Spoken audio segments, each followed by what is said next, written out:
Hello, my name is Julianne, and welcome to my demo for Lab 5 and 6 for ECE 40862, Software for Embedded Systems. Today I'll be going over the hardware setup, running through the application workflow, and then ultimately demoing my lab. Okay, I'll go over the hardware setup for this lab. In this lab, I'm using a breadboard. On it, I have an ESP32 and an MPU 6050. The ESP32 Feather V2 is connected to my laptop via USB-C connection. I connected the voltage pin to the voltage rail and the ground pin to the ground rail of the breadboard. Same goes for the MPU 6050. Its voltage pin is connected to the voltage rail and its ground pin is connected to the ground rail. I then connected pin 14 or GPIO 14 of this ESP32 to the SCL pin of the MPU 6050 via this blue wire. I then connected the SDA pin of the ESP32 to the SDA pin of the MPU 6050 via this blue wire. I also, in this lab, used the onboard GeoPixel and the onboard red LED.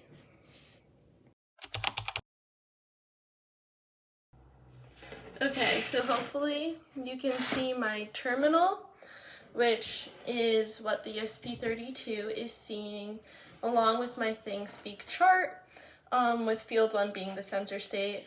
1 is for activated, 0 is deactivated. The ESP32 will be reading data from this, and the voice commands on my phone will be triggering the activated and deactivated value to be sent to ThingSpeak. So currently nothing is running and my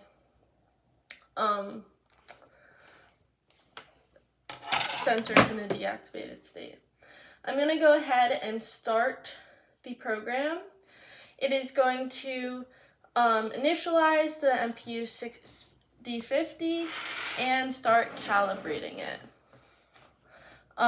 We should see a z-value close to that of gravity. Here it's reading 8.56, which is around 9.8 or whatever the value of gravity is, and that acceleration. And then it connects to the Wi-Fi of my apartment, and the system is now ready and waiting for commands. We get that notification right here, and it started reading the ThingSpeak sensor state, which is 0, deactivated. Okay, so I'm gonna go over to my Google Assistant here, and I'm gonna tell it to activate the motion sensor. So, hey Google, activate, turn on. Sure, activating the turn on.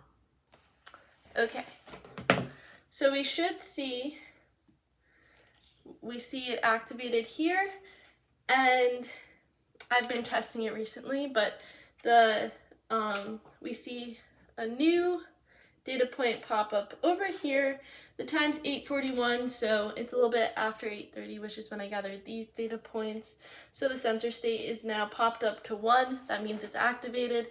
We see here on the board that the NeoPixel is bright green, but we also see, let me take you down, that there is no red LED because it is currently motionless. Let me put you back up there 1 second.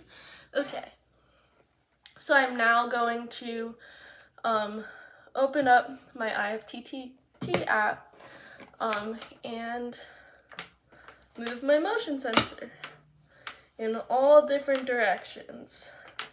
So now we see a red LED, and we just got a notification, but you can't see, and we get a notification there. It's reading about every 10 seconds. I put it flat. We're getting no notifications. Sorry, that's my profile, but no notifications here. But then if I pick it up one more time and move it around, we get a notification. Okay, again, it's flat now, and we have no red LED.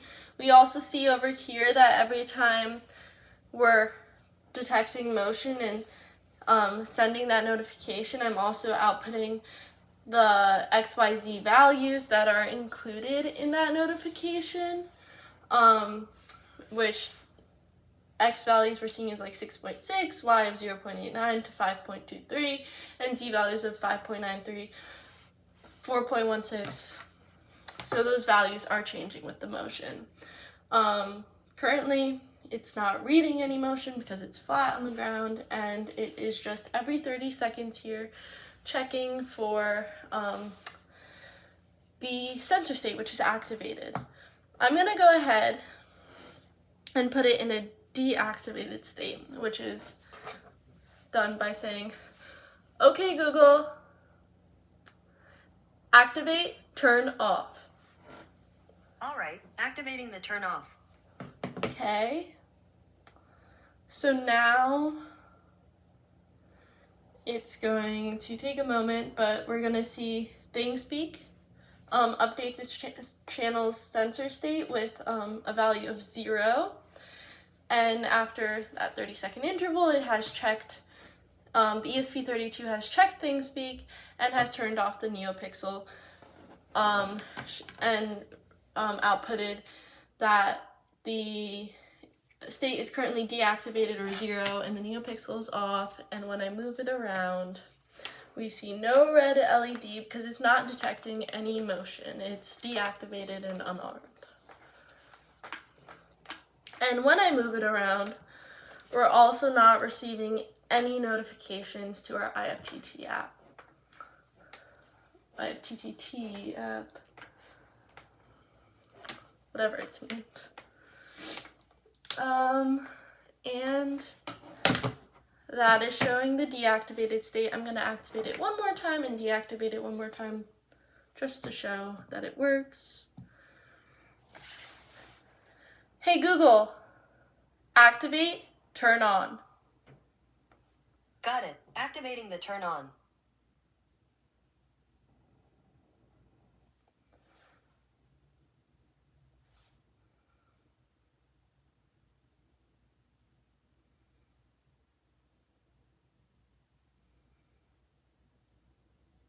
Okay, it just updated less than a minute ago. We get a new data point. The ESP32 just read the ThingSpeak sensor state in the channel, and it's at 1. We're getting a notification that the motion is being detected, but when it's flat, no notifications, no motion is being detected. Okay, outputting the XYZ values here. Okay. Okay, Google, activate, turn off. All right, activating the turn off.